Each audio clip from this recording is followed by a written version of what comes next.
News Canal Multimedia. Derecho a tus oídos. Desde la Ciudad de México para el mundo. News Canal Multimedia Radio.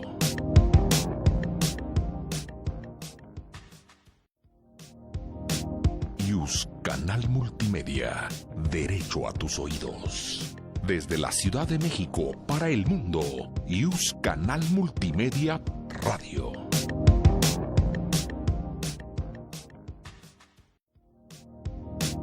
News Canal Multimedia. Derecho a tus oídos. Desde la Ciudad de México para el mundo. News Canal Multimedia Radio.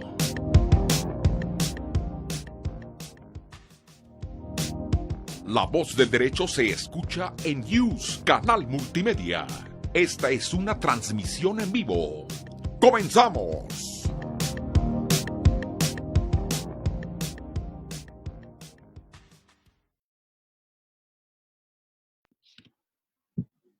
Muy buenas tardes a toda esta bella comunidad. Bienvenido a su programa Rutas y Retos de Legalidad, que como ya saben, cada viernes estamos la doctora Sonia Venegas Álvarez a la distancia, por supuesto, y su servidora Ana María Ramírez Sánchez. En esta ocasión tenemos grandes personalidades. Obviamente, esta no pudo haber sido la excepción. En ese sentido, nos acompaña el maestro Arturo Ortiz Noriega, hablando de un tema interesantísimo. Como para toda esta comunidad, lo importante es la actualización, así como la reflexión sobre diferentes temas. Por favor, sintonícenos desde en vivo, Canal News Multimedia, cuyo link pueden encontrar en la página de la facultad, así como en la página de Facebook de esta Secretaría Académica. Como siempre, la doctora Sonia Venegas Álvarez manda saludos y se encuentra atendiendo sus labores con la institución. Sin embargo, este programa no puede parar. Muy buenas tardes, maestro. Muchísimas gracias por haber aceptado la invitación. Hola, muy buenas tardes. No, pues yo le agradezco, compañera, la invitación y a su auditorio. Muy buenas tardes a todas y todos. Es un gusto. No, un gusto para nosotros, sobre todo que se haya abierto tiempo en su agenda tan compleja para compartir con nosotros tiempo y conocimientos. Bueno, comunidad, pues ya saben, también los invitamos a que sigan nuestros eventos. Todos ellos se están compartiendo en la página de Facebook de la Secretaría Académica de esta facultad. Pero sin más, vamos a dar inicio con este bello programa. No sin antes, evidentemente, comentarles unas breves, muy breves líneas curriculares de nuestro invitado. Es con formación académica, licenciatura en Derecho de esta casa de estudios, así como se encuentra cursando la maestría dentro de esta facultad de Derecho en Ciudad Universitaria de esta misma casa de estudios.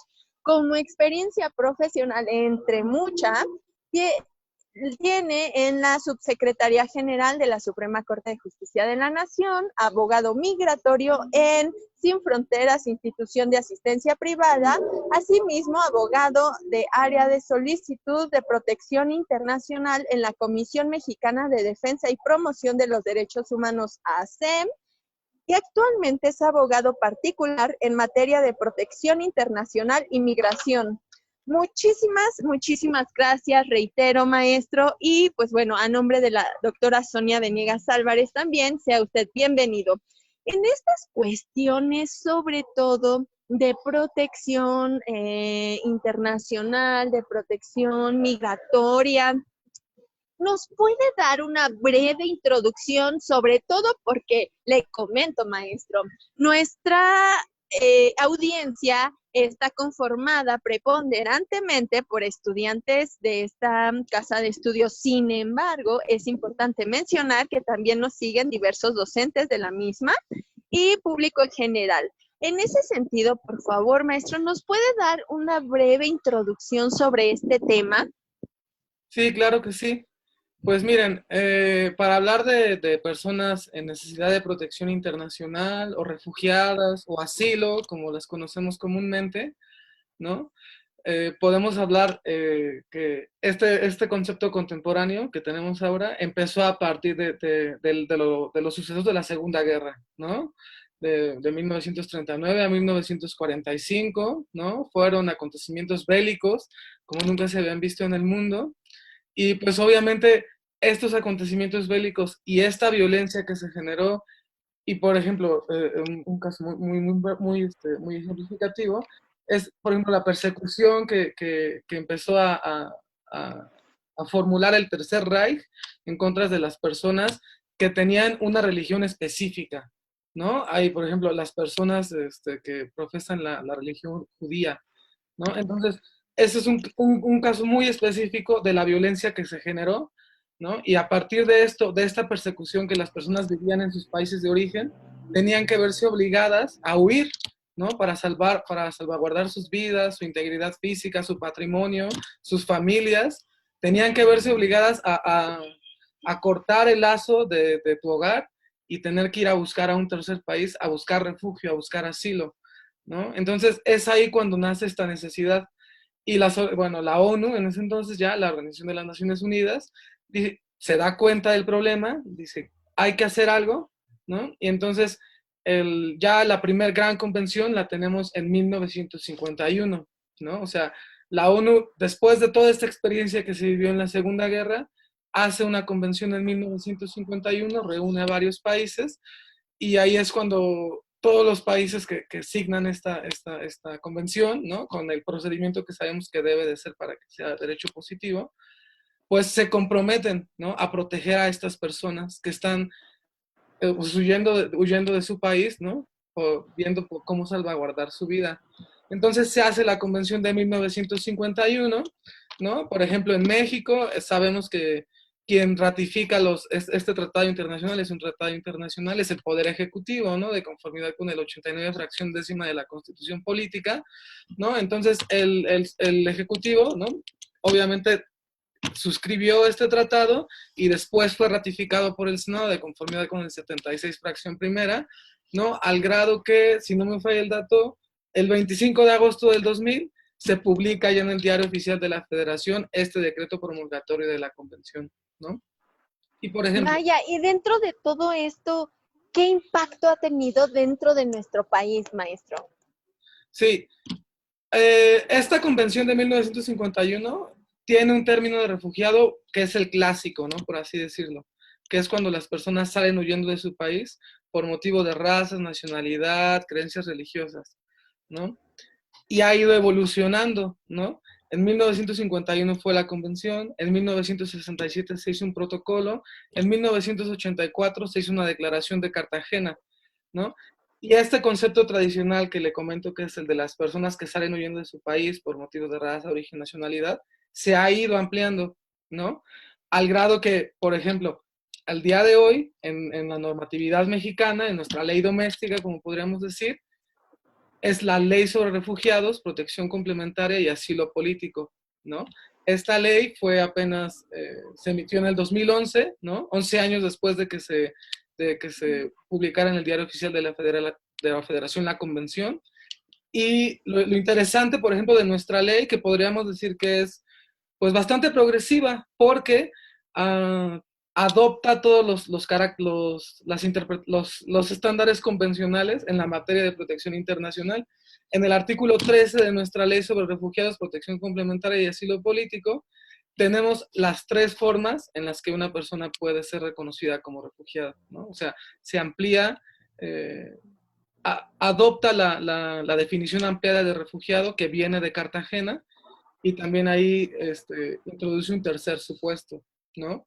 Y en sí, pues bueno, es de suma importancia estas normatividades, ¿no? Y es muy relevante su omisión desde el 2011, porque antes había un vacío legal, por así decirlo, ¿no? Antes lo que normaba era la Ley General de Población, que no aplica tanto para este tipo de personas. Vaya, ¿y nos podría comentar tal vez de manera somera estas tres clasificaciones o tres especies que nos maneja de refugiados? ¿Por qué fue tan trascendente?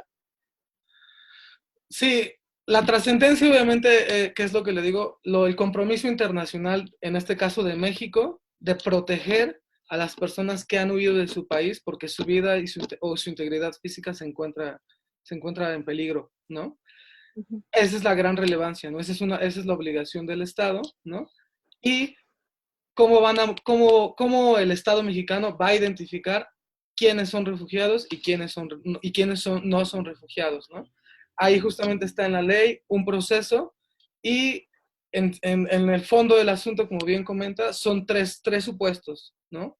El primero es la definición clásica de personas refugiadas, que viene desde la Convención de 1951, la adopta nuestro artículo 13, fracción primera, ¿no? Y esto es cuando las personas hayan sufrido una persecución directa por motivo de sus creencias políticas, de su nacionalidad, de su sexo, de sus preferencias religiosas, creencias religiosas. Cuando hay una persecución directa, estamos hablando de la definición clásica, ¿no? La definición de la Convención de 1951, que está en el artículo tercero, fracción primera. Luego, en el artículo 13, fracción segunda, viene la definición ampliada de refugiados, ¿no? Esta definición fue, por así decirlo, pues manufacturada en la Declaración de Cartagena, ¿no? La Declaración de Cartagena fue en 1984, y ahí es cuando, pues bueno, sabemos que el derecho siempre es rebasado por la realidad social. Entonces, en 1984 dijeron, ya se cumplieron más de 30 años que hicimos esta convención, hemos visto que hay una necesidad de proteger a personas que no solamente son perseguidas de forma directa, sino que, por ejemplo, sus países de origen se encuentran en condiciones caóticas. Hay un contexto de violencia generalizada, hay una invasión extranjera o hay un contexto de violación masiva de derechos humanos, ¿no? Un claro ejemplo de la definición ampliada, ¿no? Que está en el artículo 13, fracción segunda de nuestra ley doméstica, es, por ejemplo, en la actualidad, un caso muy clásico, las personas que son originarias de Siria. Sabemos que ahí hay un conflicto bélico sumamente fuerte y pues prácticamente no tienen condiciones para generar una vida digna, ¿no? Se entiende que ellos podrían caber en esta definición, ¿no? Y bueno, esta es la segunda definición, la definición de Cartagena, que también afortunadamente está adoptada en nuestra ley doméstica. Y la fracción tercera nos prevé un tercer supuesto, que esto es en el caso que cuando las personas extranjeras salen de su país, no tienen ningún problema, ¿no? Pero que, por ejemplo, ya cuando llegan al tercer país, por algún motivo, las cuestiones en su país de origen, no sé, empieza una guerra o de repente estamos hablando de una persona que tiene una labor periodística, entonces fuera de su país de origen emite un artículo que no le gusta al documento o a alguien que está en su país de origen y empieza una persecución, ¿no? Cuando pase esto, que las personas salgan de su país, no tengan ningún problema, pero en el transcurso de su estancia en este tercer país se den alguna de las condiciones que dicen en la fracción primera o segunda del artículo tercero, también se les va a dar refugio, ¿no? Esto en el argot lo conocemos como surplace, ¿no? Refugiados surplace. Ajá. Y le digo, esta es Ok. la situación, ¿no? Ah, perfecto, maestro. Muchas gracias. ¿Y qué tan estructurado está el sistema normativo dentro de nuestro país, dentro de la República Mexicana, atendiendo a estos temas de migración, refugio y estos conceptos que nos comenta, maestro? ¿Tenemos una estructura completa? ¿Le falta? ¿Qué nos puede mencionar al respecto? Sí, como tal, y que justamente era evidente el tema a seguir, ¿no? Es ahora el proceso, ¿no? ¿Cómo es que estas personas, quién, de qué forma pueden llegar a la protección internacional, ¿no? Para no dejar en abstracto así la idea. Y bueno, Sí. por ejemplo, la autoridad encargada de identificar a los solicitantes, que ahorita vamos a eso, Las personas primero solicitan refugio, atraviesan todo un proceso y si lo atraviesan bien, les reconocen el refugio, ¿no? Entonces, la autoridad que se encarga de todos estos temas en nuestro país es la Coordinación General de la Comisión Mexicana de Ayuda a Refugiados, ¿no? Es un órgano desconcentrado de la Secretaría de Gobernación y, pues bueno, como podemos ver, el tema de refugio, ¿no? Es sumamente amplio, ¿no? Es un tema, por ejemplo, nacional, no solamente de un estado, es nacional. Y en esta medida, pues, necesitamos que la Comar tenga una presencia nacional, justamente. Y aquí algo muy malo y que también es, pues, una imposibilidad material de la autoridad, es que no cuenta con los recursos necesarios para ubicarse en toda la República Mexicana, ¿no? Somos ya 32 entidades federativas, ¿no? Y la Comar solamente tiene oficinas como tal en 3 o 4 entidades, si no me equivoco, ¿no? Entonces, estamos hablando de 28 entidades en donde no hay una oficina de la Comar en donde se puedan acercar, ¿no? Hay un vínculo de la Comar en cada estado en la oficina de migración, ¿no? Pero nunca va a ser lo mismo, la verdad, ¿no? La autoridad que tiene el Instituto Nacional de Migración, que es más que nada control y verificación de personas, expedir documentos migratorios, aprobar y autorizar ingresos y salidas, a la autoridad que tiene la Comisión Mexicana de Ayuda a Refugiados, ¿no? Es muy diferente. Entonces, esto es, bueno, una gran imposibilidad que tenemos en la práctica, pero bueno, no por eso, no porque la Comar no esté en todos los estados, las personas que, por ejemplo, están en Tijuana, en Baja California, que no hay Comar, ven cooptado su derecho para pedir refugio, ¿no? Que bueno, es ahí. Pero pues sí, sí, perdón, maestro, disculpe, pero pues es que es cierto, o sea, estas cuestiones que se tenga la normativa, se tengan los derechos, a veces las garantías no alcanzan para el ejercicio de los mismos.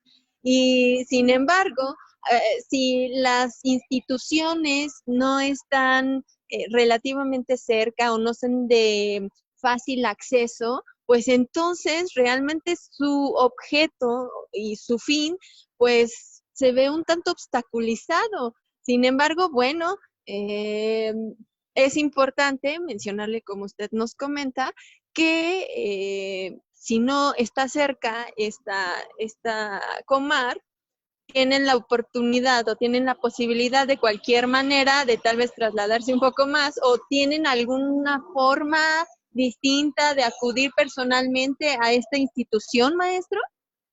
Ahí va, es lo interesante, ¿no? Porque, o sea, el tema de protección internacional es sumamente amplio, ¿no? Entonces, les digo, a pesar que la Comar no tenga presencia en toda la República Mexicana, ¿no? Que es una imposibilidad material, ¿no? Porque yo he conocido personas de la Comar que sí están a veces para ayudar a las personas, ¿no? Como lo dice el nombre de la entidad, ¿no? Pero bueno, les digo, lo interesante es que el artículo 11, por ejemplo, de nuestra Ley sobre Refugiados, Protección Complementaria, dice que todas las personas extranjeras que consideren que su vida y su integridad física se encuentran en peligro de regresar a su país de origen, tienen el derecho a pedir refugio, ¿no? Y bueno, eso podríamos decir que es así como lo normal, pero bueno, aquí lo especial también que yo veo que sí, muy relevante es que inclusive cualquier persona, lo dice la literalidad del artículo 11, cualquier persona puede pedir refugio en nombre de otra, ¿no? Esto es también muy relevante, ¿no? Porque, por ejemplo, si ha habido casos, por ejemplo, que tenemos personas en el aeropuerto, ¿no? Que están ahí, pues, hasta cierto punto incomunicadas, ¿no? Y lo que nosotros también podemos hacer es acercarnos a la Comar, firmar un escrito en donde decimos que la persona tal, de nacionalidad tal, que está en la terminal tal, no ha salido del filtro migratorio y yo estoy pidiendo refugio por ella, ¿no? Y entonces, el artículo 11, por ejemplo, también lo dice que la autoridad, una vez que se presenta esta petición por interpósita persona, tiene 3 días para ordenar la ratificación de la persona, ¿no?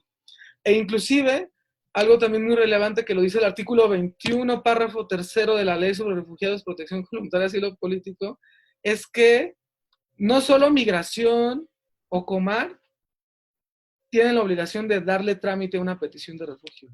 El párrafo tercero del numeral 21 de la ley en la materia dice que cualquier autoridad, así, cualquier autoridad, ¿no? Que tenga conocimiento que una persona desea solicitar el reconocimiento de condición de refugiado, tiene la obligación de avisar por escrito a la autoridad competente, ¿no?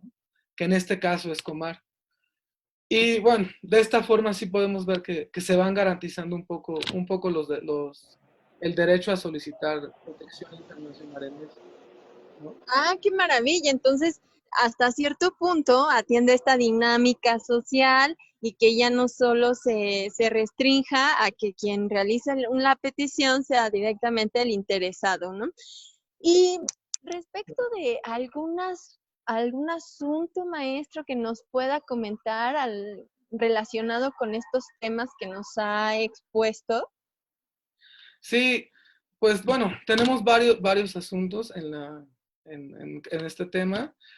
Y digo, a lo mejor hemos conseguido algunos resultados favorables hasta cierto punto, pero no es lo mejor, la verdad, ¿no? Sabemos los abogados que cuando ya estamos en tribunales es porque algo salió mal y no es lo mejor, la verdad, ¿no? Porque aquí estamos hablando del refugio, ¿no? Es como una necesidad más, pues muy básica, ¿no? Y las personas, por ejemplo, mientras estamos en juicio, están sin documentación migratoria, no tienen permiso para trabajar, para conseguir un trabajo formal, se ven imposibilitadas a veces para que les den servicios de salud o los niños para que entren a la escuela, ¿no?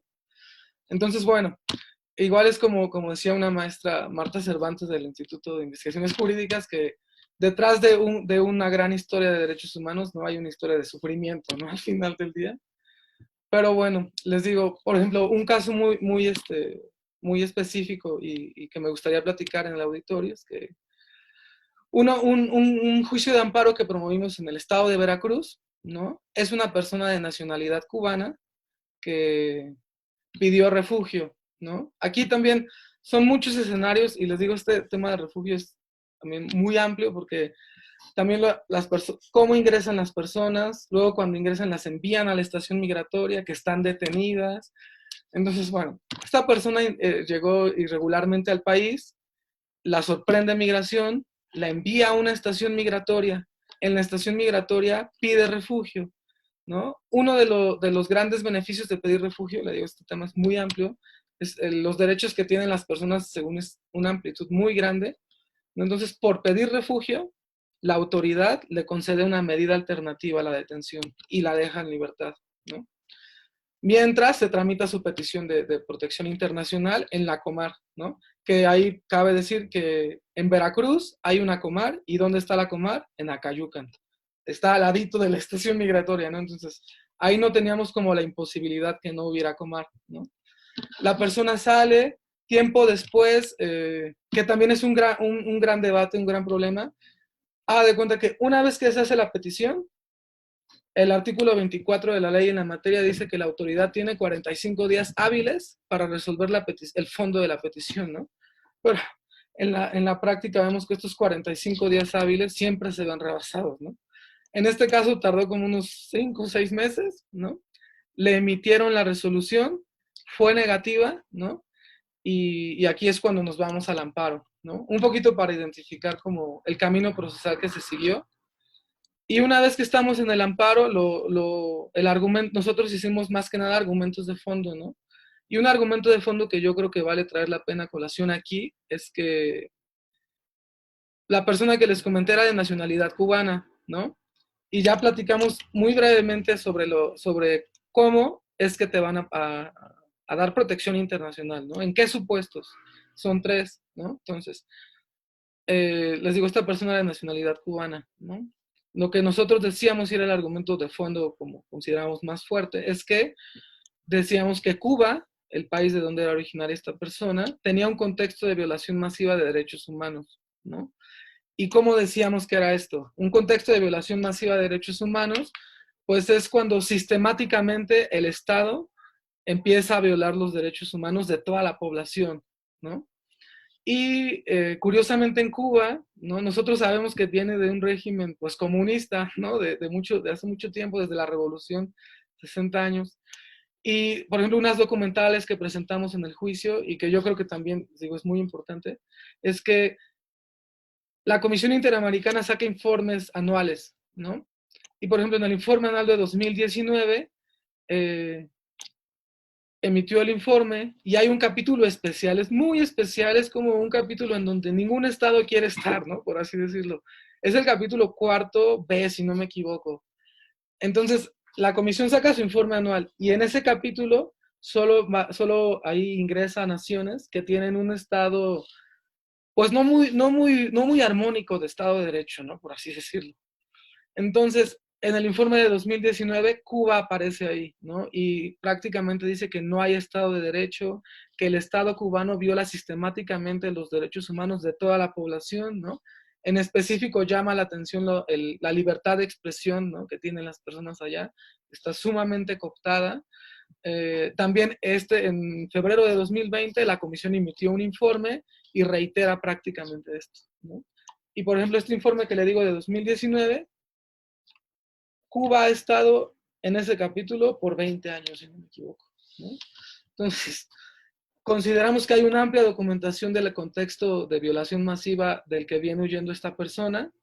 Vamos al amparo haciendo este argumento de fondo. Y algo muy importante y que también es como la cuestión en el amparo es lo procesal, ¿no? Porque luego por ahí puedes ganar o puedes perder, ¿no? Entonces, algo muy importante que también es relevante en este asunto es que sabemos todos que para promover amparo hay que haber agotado el principio de definitividad, ¿no? Es uno de los principios pilares. Y pues bueno, podríamos decir que esta resolución de la Comar, que está dando una negativa, acaba el proceso, está acabando con un proceso y lo acaba de forma negativa. Entonces, claro que es también impugnable vía juicio de nulidad, ¿no? Eso es evidente. Pero también lo que nosotros hicimos valer en la demanda y que fue también lo que al final nos hizo salir avantes, es que la negativa de protección internacional implica un riesgo de devolución y deportación para las personas, ¿no? Es decir, el hecho que te hayan negado el refugio, que tú vengas a México, por ejemplo, le pidas refugio a México y no te lo dé, eso implica que te tengan que deportar, ¿no? Entonces nosotros decimos, como este acto implica una devolución y una deportación para la parte quejosa, estamos en una excepción al principio de definitividad, consagrado en el artículo 61, fracción 18, inciso C, y el juicio de amparo es la vía idónea, ¿no? Al final del día, promovimos el juicio con estos argumentos, de forma y de fondo más que nada, agotamos todo el proceso y al final del día el juez nos dio más bien entró al estudio del asunto, considerando que sí, que en efecto las negativas de protección internacional implican una deportación para las personas, que este es un antecedente que no se ha trabajado, ¿no? Esto es algo muy relevante. Y bueno, también una vez con este argumento que fue el de forma, nos dio entrada al fondo, y en el fondo, que digo, a pesar de que no nos compró el argumento de fondo, ¿no? En suplencia de la queja, también está determinando un parámetro muy elevado en materia de protección internacional, con el cual al final nos da el amparo, ¿no? Al final, ¿qué es lo que dice el juez, no? Yo primero tengo que ver si el proceso se llevó de forma debida, ¿no? Entonces, yo del expediente que tengo aquí ya, que me envió la Comar, yo veo que esta persona nunca se le garantizó su derecho a una representación legal, ¿no? Es una de las garantías mínimas del proceso, ¿no? Y inclusive ahí cita a la Suprema Corte, en el caso, cita el caso de Vélez Lor, el caso de la familia Pacheco Tineo y el caso de Nadech Dorsema, disculpen, pero esos tres asuntos los cita y dice que con base en esta interpretación jurisprudencial, ¿qué es lo que debe de haber hecho la Comar? Le debe de haber garantizado una representación legal a la persona, como una de las garantías mínimas dentro del proceso, ¿no? En base a ello dice, está mal hecho, ¿no? Se concede el amparo para efectos. Al final fue en suplencia porque no hicimos valer nuestro argumento, nosotros nos íbamos por el fondo, ¿no? Y yo sé que puede igual, hablando entre abogados, entre estudiosos del derecho, suena sencillo, ¿no? Pues sí, tener una representación legal, sí, todos la podemos tener. pero créanme que en estos casos es súper esencial, y a casi nadie que va y pide refugio tiene garantizado el derecho a una representación legal, ¿no? Por ejemplo, la ACNUR hace esfuerzos con las asociaciones civiles para garantizar este derecho, pero al final del día es difícil que se les garantice, y por eso esta sentencia es muy relevante, ¿no? Y bueno, ya como dato marginal, para cerrar este tema de las sentencias, que obviamente la autoridad, como se estarán imaginando, promovió su recurso de revisión, y ahí estamos, vamos a promover la revisión adhesiva para seguir defendiendo la sentencia, y que en el mejor de los casos el tribunal colegiado allá en Boca del Río pueda sentar un precedente sólido, ¿no? En favorable a estas personas. Y bueno, como ese hay pues, muchos casos, ¿no? Pero No, y de hecho, bueno, aquí cabe hacer, tal como usted nos lo comenta, énfasis en la importancia de ir más allá, de establecer, por ejemplo, la trascendencia de los artículos constitucionales 14, 16 en cuanto a una defensa adecuada y este tipo de garantías, porque uno se acota simplemente cuando se habla de derecho a ser oído y vencido y defensa y a una justicia y demás, se acota a estos simples dos artículos. Sin embargo, como usted lo comenta, hay que argumentar, hay que buscar aquellas herramientas normativas, jurídicas, que apoyen a los casos, porque si no, aquí porque existe suplencia y demás, pero hay ocasiones en que aun cuando se tenga ese principio, a veces los órganos jurisdiccionales,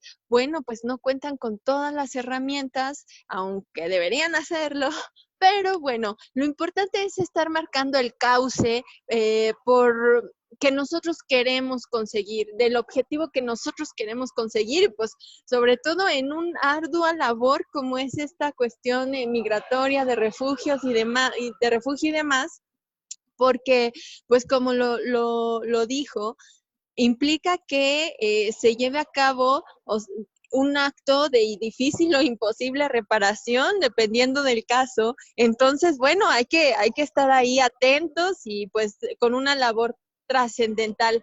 ¿Qué más nos puede comentar, maestro?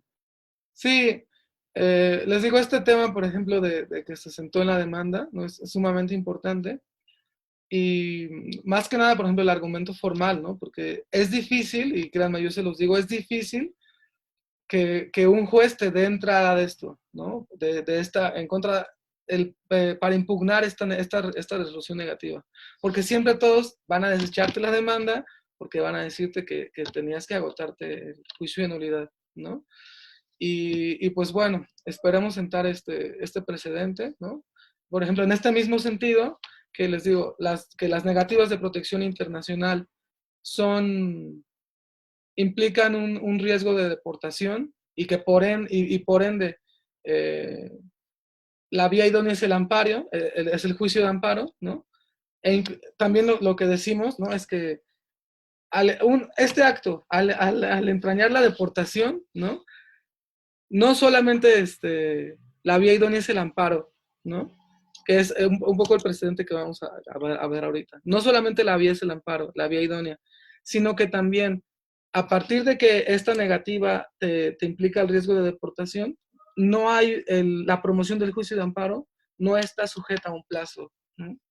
Entonces esto también es algo sumamente relevante, porque podríamos estar hablando de casos de personas que, por ejemplo, hace 2 años les negaron la protección, no quisieron seguir con el pleito legal, se desanimaron, decidieron seguir irregulares en el país o vieron otras formas, pero no les ha salido, aún se podría pelear vía juicio de amparo, ¿no? Y por ejemplo, les digo, como es como un precedente que complementa al otro, ¿no? También tuvimos un caso, ya se resolvió por el día viernes pasado, por el 8º Tribunal Colegiado de Circuito en materia administrativa, es la queja 101, ¿no? Y aquí lo interesante fue que las magistrados y el magistrado al final compraron estos argumentos, por decirlo de una forma, ¿no? O sea, los apoyaron. Dijeron que, por ejemplo, en el caso en específico, era una persona de nacionalidad venezolana que le habían negado el refugio, ¿no? bueno, como datos marginales, a ella le negaron el refugio porque tenía doble nacionalidad, ¿no? Entonces decían, Venezuela, la Comar decía en la resolución, aceptamos que Venezuela tiene un contexto de violación masiva y estás en el artículo 13, fracción segunda de la ley, ¿no? Pero, como tienes doble nacionalidad, ¿no? En Colombia yo veo que no tienes problemas, entonces es preferible esa protección a la que yo te puedo dar. Le niega el refugio bajo este argumento. Ya lo venimos conociendo esta persona tiempo después de los 15 días, ¿no? Del plazo del artículo 17 de la ley de amparo, y lo que hacemos es promover la demanda, ¿no? Con base a esto, diciendo que estamos reclamando un acto que implica deportación y expulsión para la persona. Y en esa base no hay un plazo para promover la demanda. No se puede promover en cualquier tiempo, ¿no? Y también lo interesante en el caso es que la demanda se promovió vía electrónica, ¿no? Vía electrónica. Y la persona no tenía, también bueno, esto es como algo especial con estos nuevos paradigmas, ¿no? Se promovió vía electrónica y bueno, yo firmé la demanda, ¿no? Pero yo no soy el quejoso, ¿no? Pero el quejoso no tenía firma electrónica. Entonces, en esta medida podemos decir, el juzgado, ¿no? Si ve la demanda que trae la firma electrónica de Arturo y a la persona que está agraviando la resolución es otra, ¿no? Que inclusive ni es mexicana, no tiene un interés legítimo, ¿no? Y lo que procedería es desecharla de plano, ¿no? Eso también está en la ley de amparo. Y de hecho fue lo que pasó, ¿no? Presentamos la demanda de manera electrónica, el juez vio esto, dijo, la firma electrónica ni siquiera es del quejoso, ¿no? Y además estás viniendo fuera de plazo. Nos desecha la demanda. Promovemos la queja, ¿no? Y lo que decimos, les repito, es este argumento. Estamos reclamando un acto que implica deportación y expulsión, ¿no? Estamos en una excepción del artículo 15 de la ley de amparo, que cuando dice que cuando la demanda no se presente por la persona que está siendo directamente agraviada, pero ella se encuentra imposibilitada para promover demanda de amparo por sí misma, ¿no? Y ahí tienen como un catálogo cuando son ataques a la libertad fuera de procedimiento, deportación, destierro, incomunicación, o los prohibidos por el 22, es cuando el juicio de amparo es la vía idónea, ¿no? Es la vía idónea, e inclusive ante esta vulnerabilidad y ante esta imposibilidad de la persona en promover amparo, lo que se hace es que el juez tiene la obligación de dictar todas las medidas para que la persona agraviada directamente comparezca ante ella y ratifique la demanda. Fue lo que dijimos, ¿no? Que estábamos en un supuesto, el artículo 15, y que no era procedente desecharla, sino que esta persona fuera a ratificarla, ¿no? Y además que no estábamos sujetos a un plazo de conformidad con el artículo 17, fracción cuarta. Y les digo, al final del día se sustanció todo este proceso, el viernes se resolvió y fue fundado, ¿no?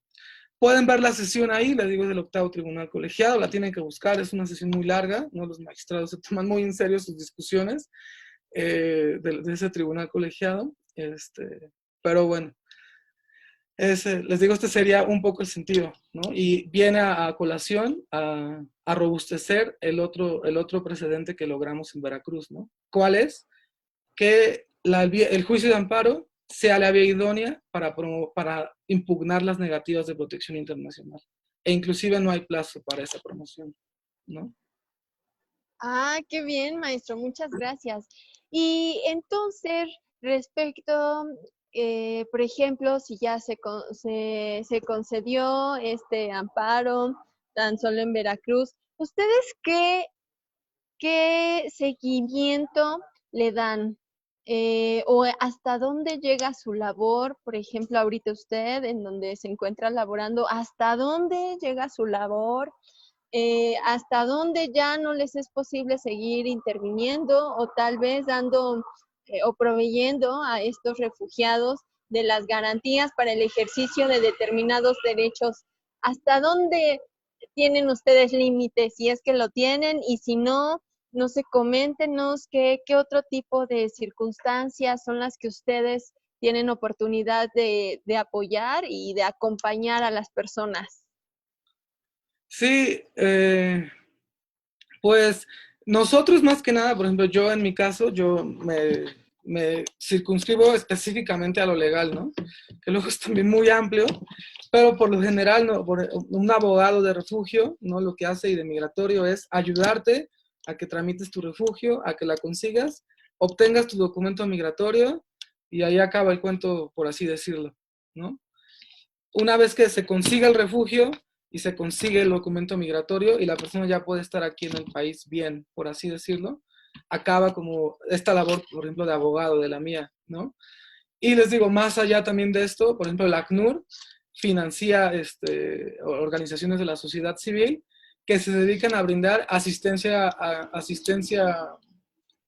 asistencia social, por así decirlo, a las personas refugiadas, ¿no? Con terapias psicológicas, si no tienen dónde quedarse, va y las canalizan en un albergue, tienen bolsas de trabajo, inclusive si no tienen prendas, porque bueno, hay casos así, no tienen prendas de vestir o algo así, las apoyan con eso. Y les digo, también ese es un poco, ¿no? Como la asistencia social que se da hacia ellos y la jurídica que se puede tener, ¿no?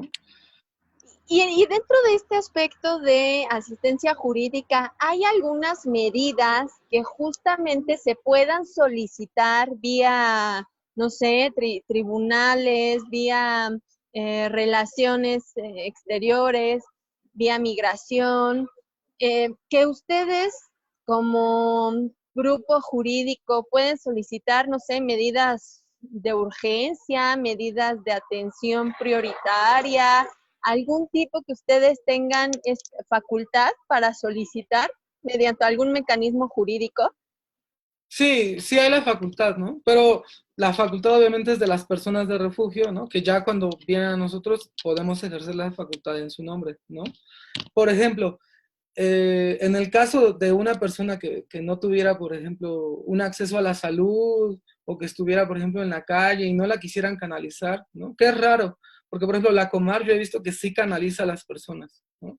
Y las canaliza bien. Inclusive a las personas que ya agotaron el proceso con ella, les da una estancia indeterminada en los albergues, ¿no? Entonces, por esa parte, no creo que sea temable, pero bueno, pongo el ejemplo, ¿no? En el caso de una persona que no le quisieran dar albergue, no tenga acceso a los servicios de salud, se pueden promover las medidas también jurídicas, por ejemplo, ¿no? Sabemos que el amparo en contra de una omisión o una negativa a brindar un servicio de salud, ¿no? Inclusive una canalización de un albergue, de oficio, el juez te va a conceder una suspensión, ¿no? Para que esta persona pueda acceder al servicio de salud o pueda tener acceso a este derecho a la vivienda. Uh-huh. Ah, perfecto. ¿Y ustedes tienen presencia en diferentes estados de la República?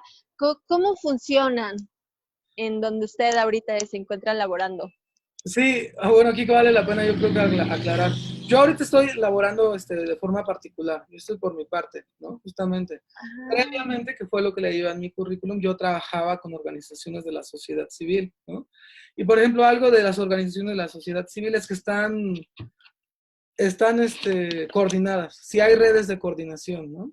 Eh, Hay casos, por ejemplo, de organizaciones que se enteran en Tijuana de un caso de Chiapas y se comunican con la organización de Chiapas y le dan seguimiento.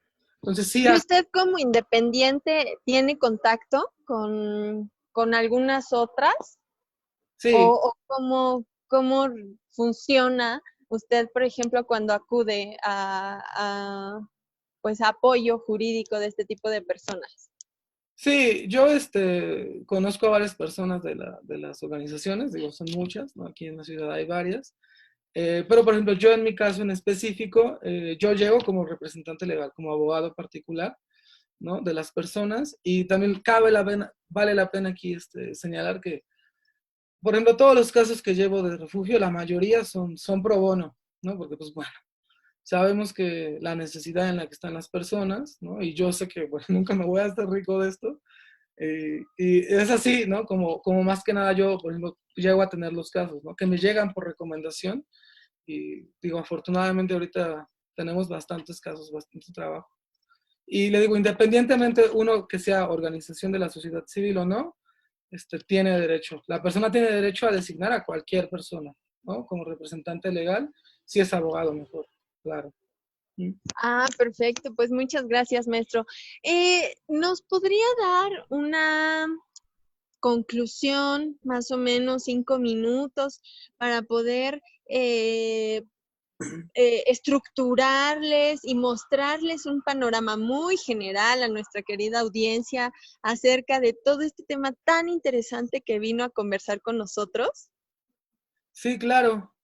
Pues miren, como conclusión yo podría decir que creo que nosotros como sociedad mexicana, ¿no? También uno lo ve como de parte de los jueces, uno no se da cuenta que a veces entre este cúmulo de todas personas migrantes, ¿no? Porque persona migrante, persona en contexto de movilidad humana, es un término bien amplio.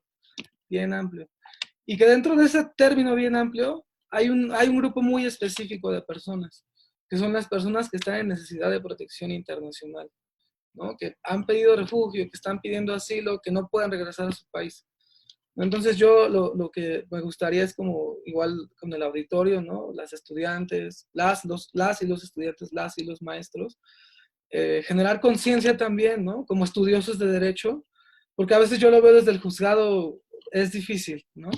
Entonces, darnos cuenta que existe estas personas en necesidad de protección internacional, que inclusive hay tratados internacionales que llevan más de 70 años, ¿no? De la Convención de 1951, eh, que se suscribieron, que tenemos la Declaración de Cartagena, el protocolo, todo es obligatorio, es vinculatorio para nuestro Estado. La declaración, bueno, ya sabemos, es una declaración, pero bueno, fue adoptada en nuestra ley sobre refugiados, ese criterio de la Declaración de Cartagena. Entonces, darnos cuenta que entre este cúmulo de personas, las personas en necesidad de protección internacional están allí y tienen derechos específicos, derechos y obligaciones específicas, ¿no? Y, por ejemplo, en el caso de estas personas que están en necesidad de protección internacional, quizá cambiar esa mirada, ¿no? Que tenemos de securitización de la migración, ¿no? En decir por qué vienen a nuestro país, atenta a nuestra seguridad nacional, ¿no? Es como algo muy así. Sino verlo de una forma más humanista, ¿no? De verlos que ellos están en una necesidad que el día de hoy, que el día de mañana nosotros también podríamos vernos, ¿no? Inclusive por defender casos que uno no debería defender.